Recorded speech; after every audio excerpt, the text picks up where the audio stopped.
Bom dia, boa tarde, boa noite. A gente está aqui mais uma vez nos jardins do Jornal O Povo para mais um Pra Começo de Conversa, aquele nosso espaço ali sagrado de todo sábado, onde a gente traz seu comentário, sua crítica, sugestão, enfim, aproxima você, assinante do O Povo Mais, da nossa produção.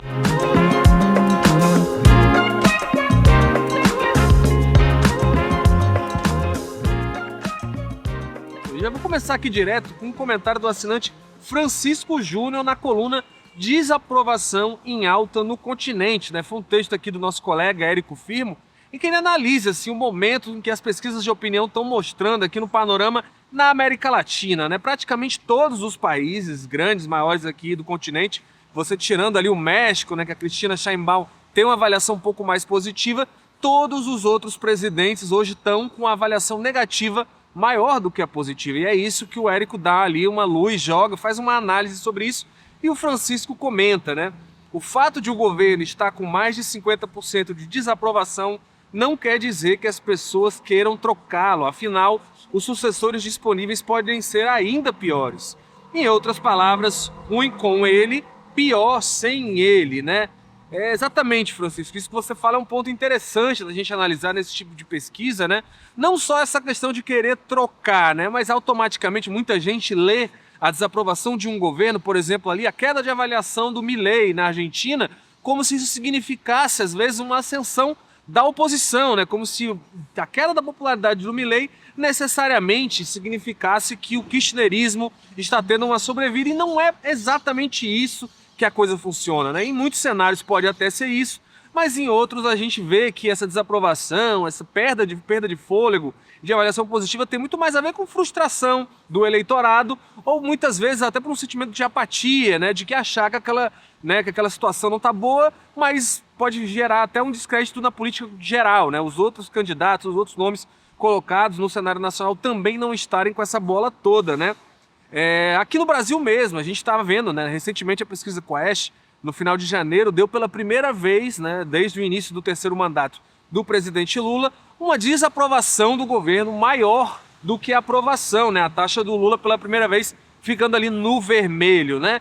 E isso não necessariamente significa uma ascensão do grupo que apoia o ex-presidente Jair Bolsonaro, né? O outro lado mais direto ali na polarização política. Até porque se você olhar bem esses números de perto, você vê que a queda da aprovação do Lula ela vem puxada principalmente pelos setores que mais rejeitam o Jair Bolsonaro e continuam mais rejeitando, né? A queda da aprovação do Lula vem muito forte, principalmente entre mulheres e no Nordeste, né? E até pelas camadas mais baixas, que são grupos aí que historicamente têm uma rejeição maior contra o bloco ali do bolsonarismo em si, né? E inclusive aqui na eleição passada, tirando pouquíssimas capitais, o bolsonarismo teve vitória, né? Aqui no Nordeste. Então mostra que isso aí tem uma configuração muito mais complexa do que um jogo de ganha e perde entre esses dois lados, né? Tem até algumas pesquisas de opinião que dão que nesses tempos mais recentes você tem uma sobrevida aos candidatos ali da chamada terceira via, né? Que toda eleição tentam ali ensaiar uma volta ao jogo político, mas até hoje não tem conseguido superar a questão da polarização, como por exemplo o próprio cearense Ciro Gomes, né? Em algumas pesquisas aparece ali na segunda colocação, disputando mais próximo do Lula do que outros nomes do bolsonarismo. E você tem uma questão que é muito complicado falar de eleição de 2026 agora, ou de vontade de substituir um governo ou não, porque ainda está muito incerto o cenário, tanto pela esquerda, não se sabe se o Lula vai mesmo para a reeleição, hoje tudo indica que sim, mas você tem ensaios do PT de testar outros nomes, o próprio Fernando Haddad, ministro da Fazenda, desponta nesse cenário, mas você tem uma indefinição maior ainda pela direita, né? Que é aquela história, o Jair Bolsonaro inelegível e não tenta, né, dar muito espaço para que surjam outros nomes da direita. Se ensaiam ali, volta e meia, alguns outros nomes, como o governador de São Paulo, Tarcísio de Freitas, o governador de Minas, né, o Romeu Zema, tenta se colocar por fora ali o Pablo Marçal, ou até o cantor sertanejo do Gustavo Lima, mas o Bolsonaro não deixa isso muito aberto, né? Tem insistido que o plano A, B e C é ele mesmo. Agora estão discutindo aí uma questão de mudar a lei da ficha limpa para que o próprio Bolsonaro seja candidato em 2026. Olha a ironia, né? O bolsonarismo eleito com o discurso anticorrupção agora, né, para beneficiar o Bolsonaro, estudando aí revogar uma lei que no final das contas vai ajudar justamente corruptos, né? Não que você precise dizer que o Bolsonaro é um corrupto, mas por tabela, se beneficiar ele, vai acabar beneficiando outros políticos que estariam proibidos de participar, condenados aí em casos de corrupção. Mas enfim, é muito cedo, né, justamente por essa definição da direita, a falar qualquer coisa, né? Eu acho que o cenário da avaliação hoje está muito descolado do cenário eleitoral, que é aquela história, né? A eleição se discute no ano da eleição. A grande maioria das pessoas não está pensando exatamente em quem quer eleger para presidente numa altura dessa. A gente está no início de 2025, tem todo esse ano, tem todo o próximo ano, ainda mais num contexto aí que a gente está vendo aí, né? Estados Unidos, tem muita coisa incerta, muita flutuação acontecendo na política e na economia.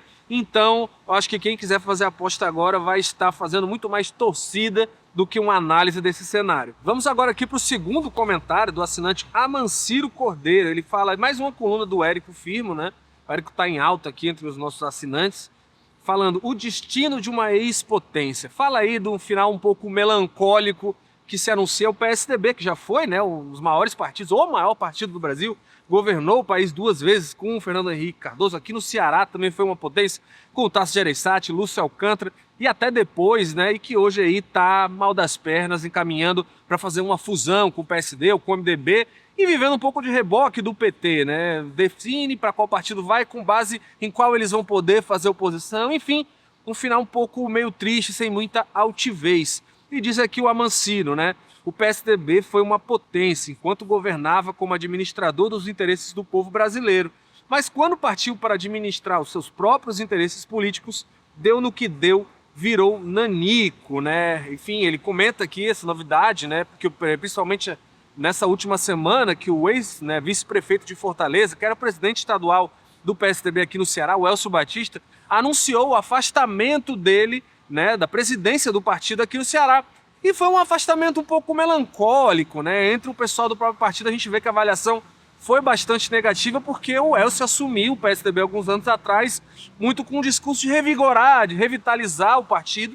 Isso não aconteceu, né? O partido hoje só tem um vereador na Câmara Municipal de Fortaleza, uma deputada estadual que nem era muito próxima do Elcio, e elegeu ali 2 prefeitos só na eleição passada. Importantes prefeitos, vale destacar, lá em Iguatu, principalmente com o Roberto Filho, mas também em Massapê com o Osiris Pontes. Mas você teve ali um desempenho bem aquém de um partido que se prometia, né, uma revigoração, um renascimento, uma coisa com mais pujança, acabou não fazendo, e o Elcio troca o partido para ir para São Paulo, né, no emprego de professor lá no INSPER, né, e aí com essa saída acabou ficando ali um gosto muito ruim na boca de muitas lideranças tucanas aqui do estado. E aí, né, se levantou toda essa questão, né? Porque o PSDB, né, como o próprio Amanciro comentou aqui, já foi o maior partido no estado, né? Inclusive depois do governo do PSDB. Vamos lembrar que nos governos do Cid Gomes ali, quando o Cid é eleito em 2006 e 2010, ainda assim a maior bancada no Legislativo, na Assembleia, era do PSDB. O PSDB chegou a ter 11 deputados estaduais ali em 2010, no segundo governo do Cid Gomes. Hoje tem um só, e já é uma deputada que tem uma atuação mais independente ali do ninho tucano tradicional. Enfim, né, sumiu, desidratou muito o PSDB de Fortaleza e no estado, inclusive com algumas lideranças que tinham essa marca, né, do tucanato tradicional, hoje migrando para o PT, inclusive, ou para partidos próximos ali. O próprio caso lá de Iguatu foi muito marcante, né?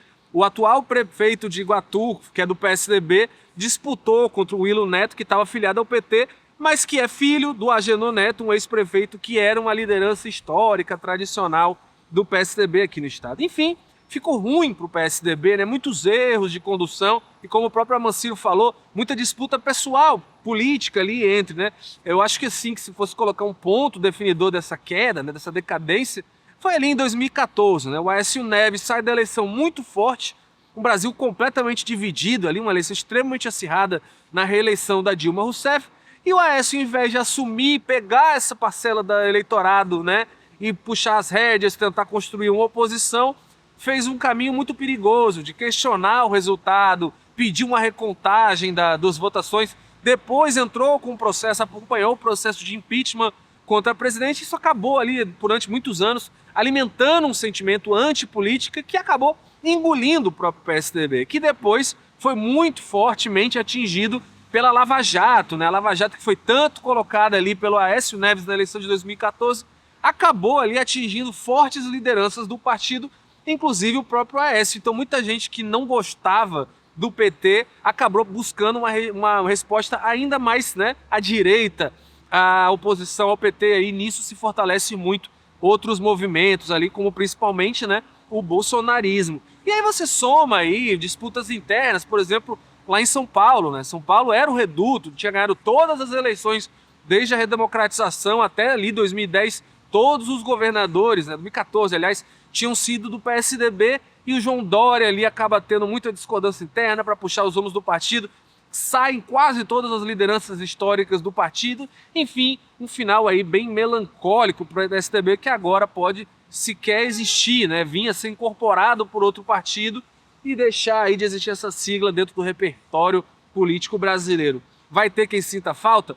Deve ter, mas a preço de hoje parece que é bem pouca gente, o partido não está lá com essa bola toda não. Vamos aqui agora para um comentário do assinante Antônio Alves. Ele fala que, né, na verdade ele comenta, né, a coluna "Onde estão os conservadores nos costumes e liberais na economia", né, uma coluna aqui que estava questionando onde estão esses defensores do liberalismo no momento que a gente está vendo aí o Donald Trump aplicar barreiras alfandegárias muito fortes em todo o mundo, né?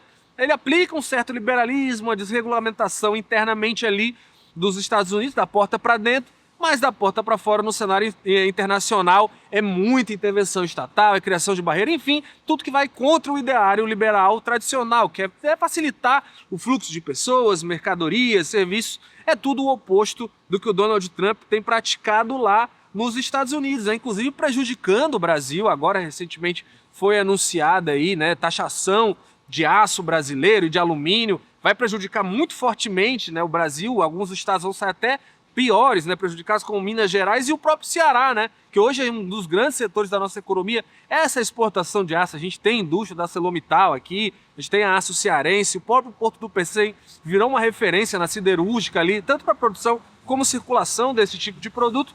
Com essa taxação vai criar muito problema e cria uma ironia, né, na direita brasileira, né, onde estão, por exemplo, os políticos cearenses que viajaram para bater palma e comemorar a vitória do Donald Trump num momento como esse, né, que muitos deles ali ligados ao bolsonarismo à direita, quando o Haddad cria uma barreira alfandegária, taxa, né, o produto da importação chinesa ali, a camisa, é o taxade, a taxa da blusinha, houve toda aquela movimentação, muita gente pediu o impeachment do Lula baseado nisso. E aí, quando o Trump faz exatamente, rigorosamente a mesma coisa com o produto aço brasileiro e cearense, essas pessoas desaparecem, né? Até agora, por exemplo, a gente não tem muita manifestação da Priscila Costa, vereadora de Fortaleza, que estava lá nos Estados Unidos comemorando, né, a eleição do Trump, do Carmelo Neto, deputado estadual. Se a ArcelorMittal demitir pessoas no Ceará, se a Aço Cearense entrar em falência, a gente perder um importante instrumento de arrecadação do ICMS do Estado, essas pessoas vão fazer algum tipo de autocrítica? Vão dizer que talvez não fosse tão bom assim apoiar o Donald Trump? Duvido, me parece muito pouco provável, mas eu acho que é isso que a coluna fala ali, que o nosso, né, comentarista comenta aqui dizendo o seguinte, né, o Antônio Alves. O pior é que a maioria dos trabalhadores brasileiros que serão afetados pelas taxações americanas e não atentaram ainda que os patriotas bolsonaristas apoiam as sandices de Trump. Égua.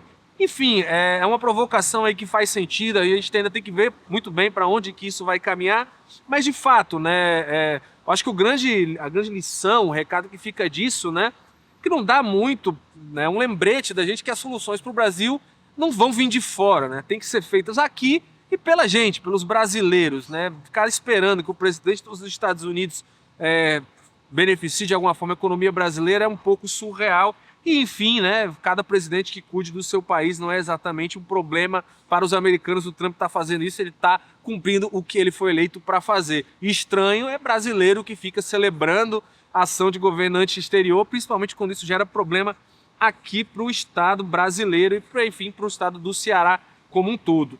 E esse foi o nosso começo de conversa aqui, sempre trazendo seus comentários, críticas. Pode participar, vamos fazer esse debate, a gente sempre está aqui, não tem medo não da polêmica. Você pode participar enviando seu e-mail para relacionamento@opovo.com.br, mandando mensagem no nosso Instagram, o Povo Mais, né? E também comentando dentro das nossas reportagens do Povo Mais. A gente está sempre aqui trazendo, aproximando vocês da nossa produção. Então é isso, um abraço, até o próximo sábado no nosso Pra Começo de Conversa.